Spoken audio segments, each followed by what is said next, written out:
Conscious Life and IGJ Talks. I'm here with my boy Jalen right now, and we're excited because today's topic is a little sensitive, but we're coming from our heart with what we're going to be saying and talking about. So we're going to just dive right into it. Jalen, you want to just introduce yourself, bro? Hello, y'all. I'm Jalen Houston. I want to first and foremost say thank you to Will for taking the time out to reach out to me to even start this video. It's a very touchy, sensitive topic, as he stated, and I really pray that it really reaches whoever's behind the camera, whoever you're talking to right now, and it just does something for you. Yeah. So today's topic is unraveling the rope of suicide, and I think it really ties into what testimony is. Jalen and I both struggled with depression, and I think it's time for us to share. I think it's time for us to ignite some things in you, and just to be able to challenge you to be open about it, to start to talk about it. Maybe not openly as we're doing it right now, but in small discussion groups. Talk about it with your closest friends. I think it's so important. So just testimony itself. Testimony is just an experience that a lot of religious people say it's a religious conversation. But we're going to come against that right now. We're going to tear that open right now. So it's, like I said, today's topic is suicide. For the first question, right? Was there a point in your life that you never would have understood why someone would do such a thing as suicide? Yeah, it actually was. And in this moment right now, it just hit me like a ton of rocks. I had a friend who actually this happened to. We were very young. I was very close with him since we were in elementary school. And I just never understood because I was always that positive person, always reaching out, always looking out. He was the same way. So I never understood what that drive and motive was. You know? And it really hit. It really hit. It was home. It hit home. And it was just one of those things that I just couldn't wrap my head around. Yeah. I think for me, my sister, back when I think I was like 12, she might have been 10, and she came up to me in a frantic. She's like, "I'm so mad right now. I'm just going to end my life, blase, blase." And I was like, whoa. And I didn't even consider her emotions. I was just like, how could you even think about something that crazy to leave this world? Like, you're not even thinking about the repercussions. And it's so crazy when we're presented with someone who's struggling at that level. We don't consider their emotions. We don't consider what they're going through. We only consider what they're saying right now, which is just a reaction from several events, which is insane. So I believe that's coming from a place that's feeling trapped, feeling powerless, and at the end of the day, that when you feel trapped, you are only led to one answer, like a scared animal in a corner. But that leads us to our second question. Where were you when your thoughts of suicide first hit you? This experience being your closest encounter with death. What emotions did you feel? What were you around? And what happened? There has been a couple of times that this has happened. More specifically, my closest point was about the end of 2015. I had lost my scholarship from my football school. I was at a D2 school. I was just very low income family at the time. We weren't making a lot of money, and things in my relationship were going wrong, sideways, and that ultimately ended at the time. And I was home. I woke up and nobody was home, and I was just in my room, blinds closed, lights off, TV off, everything, no sound, nothing. I was just laying there, and I was just like, this is gonna be the day. Like, it's about that time. Yeah. And I knew my father kept his revolver and somewhere in the house, and I just found it, grabbed it, saw it was loaded. I was like, okay, cool. I ended up I filled up the bathtub just to relax for a second, just sit there, revolver sitting right there. I'm looking at the wall, looking at that. So many thoughts are running through my head, thinking no one cares, no one's there for me. Like, my life is meaningless, it's pointless, and I felt empty. It was as if I was already dead. Wow. And I just don't know. That was my closest encounter with it. Thank God that I did have my best friend at the time. He called me. He was just like, I don't even think he knew what was going on. And he just called me, he's like, yo, our favorite artist just dropped a new album today. Like, go listen to it, da da da. Like, just know that, like, everything's gonna be okay. Like, I don't even know if you're going through something or what, but like, this album's amazing. Like, it's gonna change your mood and all this stuff. And I sat there, just listened, and in a way that quick interaction, that album kind of really saved my life. Wow. Word to God. I'm going to read this scripture because I feel like it fits in right here. It says from Colossians chapter 1, verse 21, it says, once you were alienated and hostile in your minds because of your evil actions. And this leads into my personal testimony. So my feelings of depression kind of came when I started feeling trapped. Literally, I was in a jail cell. I got out, everybody was out, we were on the phone, we're trying to get on the phones, and I don't know how I got to jail. I binged Xanax, and I still to this day don't remember how I got in that jail cell. When I did read the discovery, it was from just trying door handles, some just very bizarre zombie things. So I'm in a jail cell, I try to go use the phone, and there's a whole process to get into jail. So you need to have a PIN number, all these things. You get put in through medical, and I don't remember any of that. So when I use the phone and I don't know my PIN number, I got really mad at myself because how I'm placing myself in another position where I'm at a loss. You know, I've been in jail this is gonna be my 4th time now, and I would overtime just keep letting my people down, especially my dad.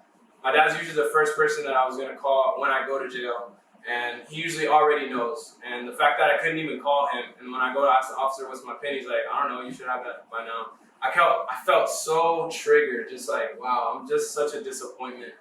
And so I go to my jail cell, I'm sitting there, and I remember specifically, like, not that I was talking to physical people, but I remember talking to myself, or listening to myself talk to me. There was 3 deities in the room talking to me. And they're saying how much of a disappointment you are. You really are not amounting to anything. Every word that you've been spoken is now void because you're really not doing anything. And I just kept receiving it and agreeing with what I was hearing. And then I just started getting creative in my room. I found the bed sheets. I tied it on the top of my bunk, and I just started twirling it around my neck, and I just rolled off. I kept rolling off. I was like, wow.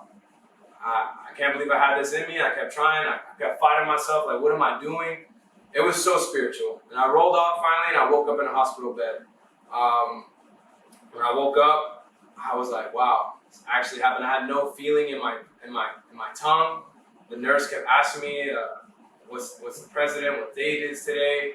And then I had to do a CAT scan, everything. And it was in that moment when I got placed in the hospital bed. I was actually in Baker Act, so I had a nurse that was watching me pretty well, and I was able to make phone calls because she was super nice, and I think she understood my circumstance.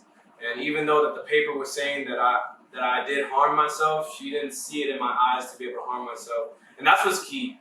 A lot of it's never noticeable. A lot of people will tell you that I was very joyful, very funny, and for me to just do that so quickly, to escape, to feel so trapped, it's very scary.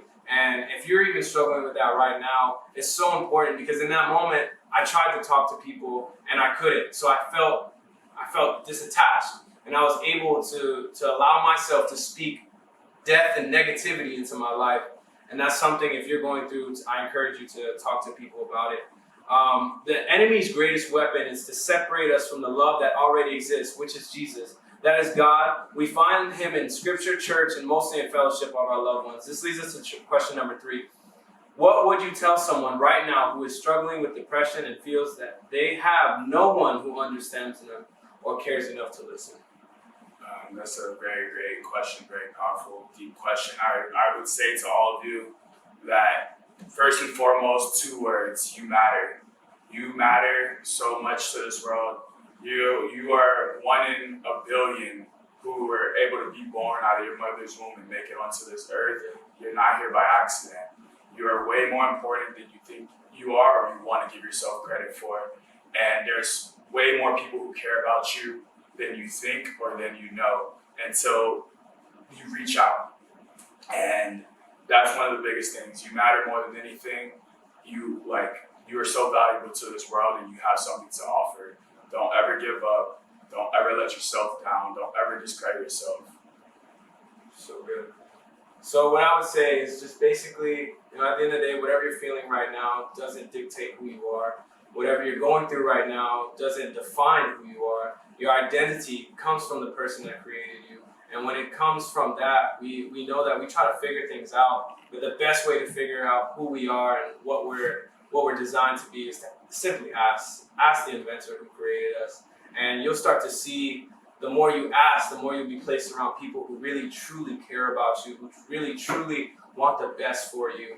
And I believe in this moment right now, it's probably because you're scared to open up, scared to talk about things that are traumatizing you in your unconscious. So you don't even realize what it is, but the only way you can get through that is to start digging at it and to tear that up.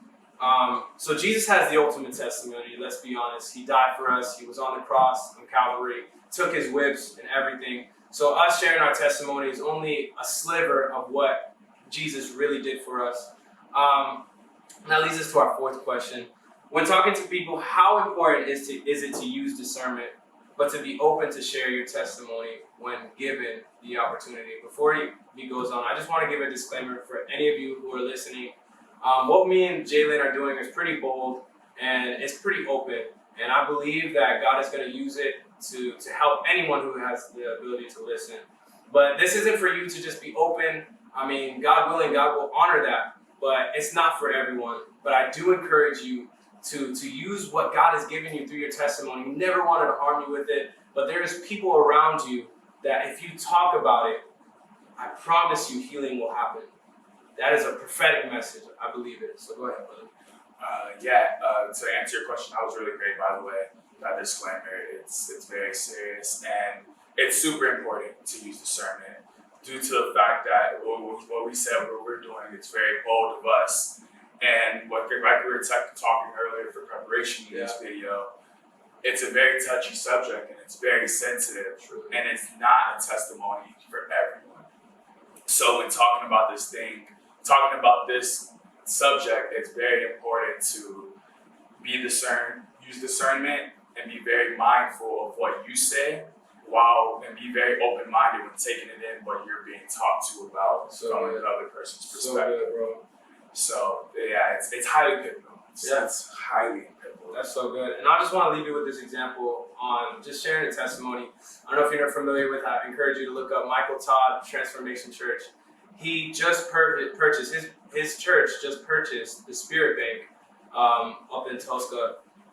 And I think it was so incredible that he shared this testimony when he got the keys. So he knew about this years prior, that God gave him the vision that he was going to have this Spirit Bank. But he didn't talk about it openly to his church because that was going to give hope. That would have been people to discourage him. There would have been so many things that he would have have to face if he didn't use discernment to know that I need to hold on to this until the ready time. And I promise you, God will give you a voice to encourage you when the ready time is. You'll think about it. You're going to be talking to a friend one day, and they'll be like, man, I'm struggling right now. I feel this way from my mom just talked to me in a certain way. And immediately in that moment, you're going to relate to that person. You have the chance either to share that person or just to counsel them. Be like, oh yeah, it's okay. But I promise you, healing happens when you share, because then relation happens. And that's so key. So we just want to say thank you. Thank you for tuning in. Thank you for giving us your time. I hope that you can subscribe to Jalen's channel, my channel. Stay tuned for more videos to come. God bless you. We love you so much. And thank you for tuning in. God bless you all. Thank you.